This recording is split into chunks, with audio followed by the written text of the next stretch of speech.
warahmatullahi wabarakatuh. Waalaikumsalam warahmatullahi wabarakatuh. Jamaah. Yeay. Oh, jamaah. Yeay. Alhamdulillahirabbil alamin wassalatu wassalamu ala asrofil anbiya'i wal mursalin wa ala alihi washabihi ajmain amma ba'du. Alhamdulillah jamaah, bertemu lagi di Islam itu Indah bersama saya Mikdad Adausi dan tentunya sudah bersama kita guru-guru kita. Kita sapa dulu ada Ustadz Maulana, apa kabar? Pokoknya semangat hari ini. Masya Allah, Ustadz Syam sehat ya? Alhamdulillah. Masya Allah. Dan juga ada Habib Usman, Masya Allah. Tepuk tangan dulu dong. Sehat Alhamdulillah Habib, Masya Allah. Nah baik jamaah yang ada di rumah, sebelum kita belajar bersama-sama di pagi hari ini, sebelum kita mendengarkan tausiah dari guru-guru kita, saya mau ajak dulu jamaah untuk nonton dulu. Ini ada tayangan mengenai warga berebut beras gratis dan bantuan air bersih. Yuk kita saksikan sama-sama, silakan. Mas Bignar, Ya. emang harus gitu ya? Sekarang kan apa-apa naik, jadi harus nunggu gratisan gitu? Tapi gimana kalau ibu dapat gratisan, seneng nggak? Ya gratis Ah, seneng banget juga lah. kan. Ya senang banget. Coba. Ibu kalau ditanya, kalau dikasih gratisan mau nggak? Ya mau dong. Mau dong.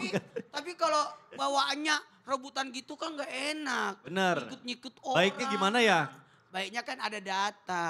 Betul. Atau di bawaan. Kalau kebersedekah kan syaratnya 5. Ya, apa aja tuh? Ustaz? Keras, yang Keras, terbaik, sasaran tepat, Sasaran tepat. tidak menyakiti dan tidak diungkit. Ah betul, di data itu supaya sasarannya tepat ya, Ya. siapa yang Dan membutuhkan. tidak menyakiti orang, kasihan. Baik. Perkenalkan namanya? Namanya siapa sih Bu? Perkenalkan ya Pak Ya. Ustadz. Ya. Ya.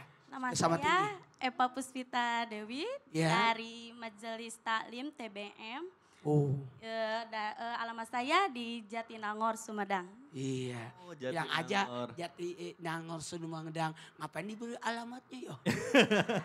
Kirain mau kasih nomornya jalan apa gitu. Oh. Makasih banyak ya Bu. Baik, boleh silakan duduk kembali Ustadz Maulana. Ustadz. Boleh, Ya. silakan.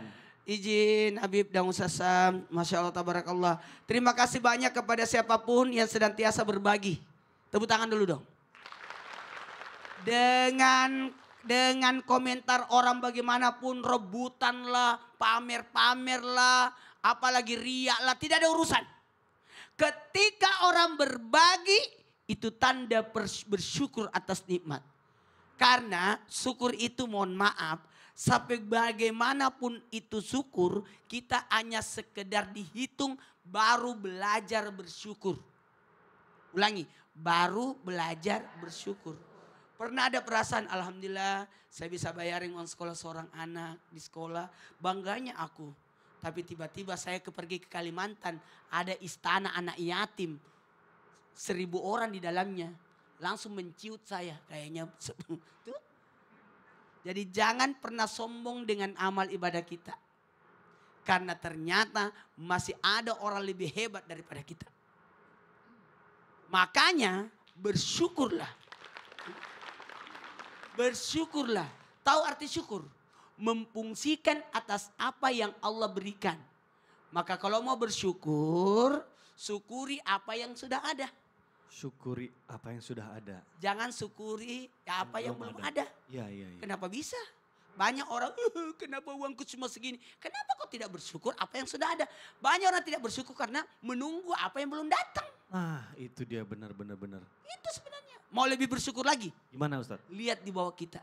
Oh iya. Masih banyak orang lebih menderita dibanding kita. Jadi bersyukur melihat ke bawah, terpacu melihat ke Iya. atas. Ya. Termasuk ibu-ibu yang duduk di sini. Kenapa saya di atas? Udahlah, ibu sudah di TV masih banyak yang antri. Baik, terima kasih Ustadz Maulana. Boleh tepuk tangan dulu. Masya Allah. Baik jamaah yang ada di rumah, di pagi hari ini kita akan belajar bersama-sama. Tapi sebelumnya saya mau tanya dulu nih buat jamaah. Ibu-ibu, ini kita jawab jujur-jujuran ya. Jujur-jujuran ya. Kalau misalnya lagi sholat, kadang di dalam hatinya apa sih? Kadang masih suka ngeluh atau bener-bener seneng banget. Karena ada juga nih, ya jujur saya juga kadang suka kayak gitu ya. Kepikiran, saya nih kalau misalnya sholat udah ngejalanin semua perintahnya. Tapi kadang kenapa masih dikasih ujian sama Allah. Misalnya rezeki susah, misalnya ada sakit. Nah ini sebenarnya kan jadi pertanyaan nih. Sebenarnya sholat itu siapa sih yang butuh? Pas banget nih pertanyaan ini nanti akan dijawab dalam tema kita. Tema kita hari ini adalah yang butuh sholat Allah atau kita. Boleh tepuk tangan dulu dong Bu untuk tema kita hari ini. Wah benar juga ya, yang butuh sholat itu Allah atau kita. Nah sebelum kita bahas lebih dalam mengenai tema kita hari ini, saya mau ajak dulu jamaah untuk nonton dulu. Ini ada tayangan mengenai bangunan boleh hancur, iman jangan. Masya Allah, yuk kita saksikan sama-sama, silakan. Aduh Masya Allah, saudara-saudara kita di sana dengan segala keterbatasannya, dengan segala kesulitannya masih mampu melaksanakan sholat berjamaah gitu di masjid dengan gedung yang aduh takut roboh sebenarnya, takut gimana gitu, takut ada serangan. Tapi sekarang saya mau tanya nih Habib, benar gak sih Bib bahwa sebenarnya yang butuh sholat itu adalah kita? Itu tuh mungkin awal kunci dari segalanya gitu. Tapi ada juga nih yang ragu sholat karena dipikirin, saya sholat udah tapi tetap aja hidup saya susah. Nah ini sebenarnya mesti gimana nih menyikapi orang-orang seperti itu? Mohon penjelasannya Habib, silahkan. Akhir Kang Mikdad, Ustadz Maulana, Ustadz Syam. Bismillahirrahmanirrahim. Assalamualaikum warahmatullahi wabarakatuh. Waalaikumsalam warahmatullahi wabarakatuh. Alhamdulillah.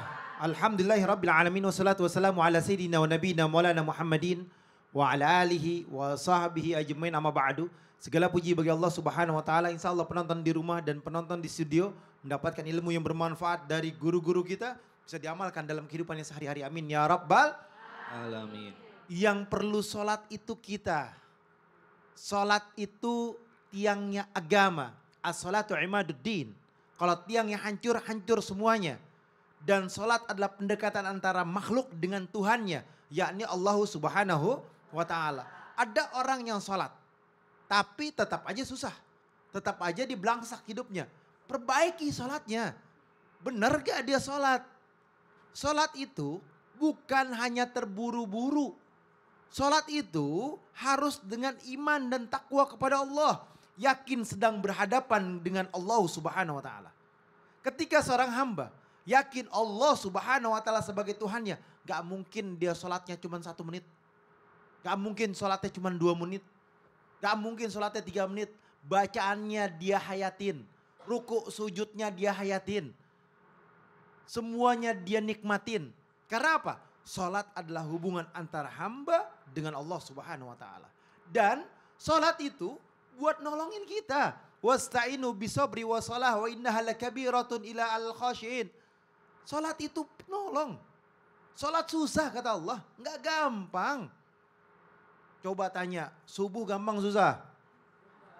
Hah? Susah? Susah. Kalau kata orang yang naik motor, saya susah naik motor. Oh berarti gak bisa naik motor. Kalau ada yang bilang sholat subuh susah, berarti sulit buat sholat subuh. Intinya apa? Intinya adalah sholat adalah pertemuan antara makhluk dengan Allah Subhanahu wa taala, dan Allah akan memberikan segala-galanya dengan syaratnya sholat tersebut. Karena apa? God aflahal mu'minun alladzina hum fi sholatihim khashi'un. Mereka yang beruntung, mereka yang sukses, mereka yang berhasil adalah yang sholatnya khusyuk. Kalau sholatnya khusyuk dia selamat. Kalau sholatnya khusyuk dunia akhirat insya Allah aman. Kalau sholatnya khusyuk semua masalah akan ada pintu jalan keluar. Seperti Doraemon. Oh salah. Nah, intinya itu. Pokoknya ada jalan keluarnya. Ya. Kalau dia sholatnya khusyuk, yakin Allah sebagai Tuhannya, bacaannya benar, wudunya benar, bacaannya bagus, semuanya bagus. Insya Allah hidup nyaman. Oh Masya Insya Allah Allah. hidupnya sejahtera. Insya Allah hidupnya bahagia. Amin, amin, Punya amin. masalah apapun pasti selesai. Amin ya Allah, Masya Allah. Terima kasih Habib, boleh tepuk tangan dulu dong Bu. Alhamdulillah, Masya Allah. Baik, akan kita lanjutkan pembahasan kita. Selanjutnya saya mau panggilkan guru kita Ustadz Syam. Ustadz Syam mohon izin nih bertanya nih. Katanya banyak kan orang yang mengira bahwa sholat itu untuk Allah Subhanahu wa taala. Padahal kan nyatanya mau manusia sholat atau enggak itu sebenarnya enggak ada pengaruhnya buat Allah. Tapi nah ini menjadi banyak pertanyaan. Sebenarnya kalau misalnya Allah tuh enggak berpengaruh gitu manusia mau sholat atau tidak. Kenapa Allah memerintahkan manusia untuk sholat? Nah itu menjadi pertanyaan. Silakan Ustadz Syam. Tabe guruku Ustadz Maulana Habib Utsman, Mas Mikdad serta guru-guru kami melakukan Allah Subhanahu wa taala. Al-Quran surah Az-Zariyat ayat 56, 57, 58. أعوذ بالله من الشيطان الرجيم وما خلقت الجن والإنس إلا ليعبدون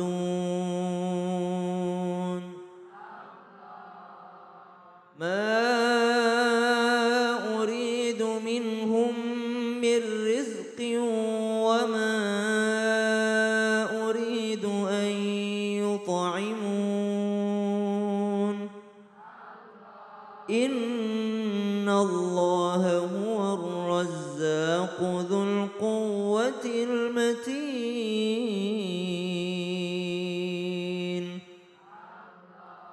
Dan tidaklah kuciptakan jin dan manusia kecuali untuk menjadi penyembah, untuk menyembah. Tidak pernah kuhendaki rezeki daripada mereka dan aku tidak menghendaki dikasih makan oleh mereka.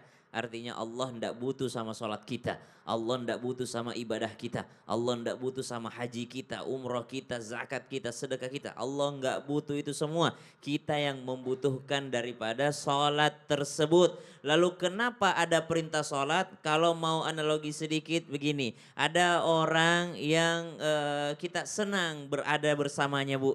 Tiba-tiba ibu senang sekali kalau hadir di Islam itu indah. Ibu pengen lagi balik ke sini, Bu?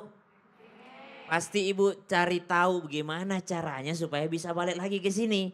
Maka dikasihlah sama tim Islam itu indah. Ini nomornya, Bu. Kalau mau ke sini lagi ini hubungi aja ini. Subhanallah. Berarti ada caranya biar balik lagi ke sini. Maka ini yang terjadi ketika Nabi SAW mi'raj. Berjumpa dengan Allah Subhanahu wa ta'ala. Nabi SAW mengalami kesedihan yang luar biasa. Lalu Nabi SAW diperintahkan oleh Allah Subhanahu wa ta'ala untuk kembali ke Mekah.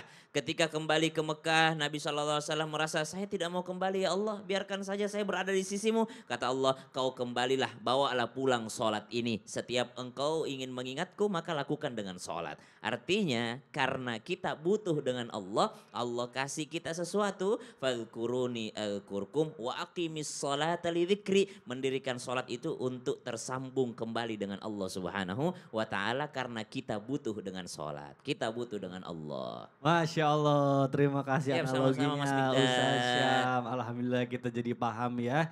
Jadi kita tuh kalau misalnya menyukai sesuatu membuat kita merasa tenang, harusnya kita datang. Istilahnya kalau kita datang ke psikolog aja itu kan harus bayar gitu ya. Ini ke Allah gratis gitu ya, Masya Iya, Allah. makanya kita harus terbiasa untuk berbuat kebaikan. Betul, nah gimana ya caranya supaya kita bisa berbuat kebaikan di pagi Ayo, hari ini? Apalagi sekarang sudah zaman modern, kita bisa itu itu kuris.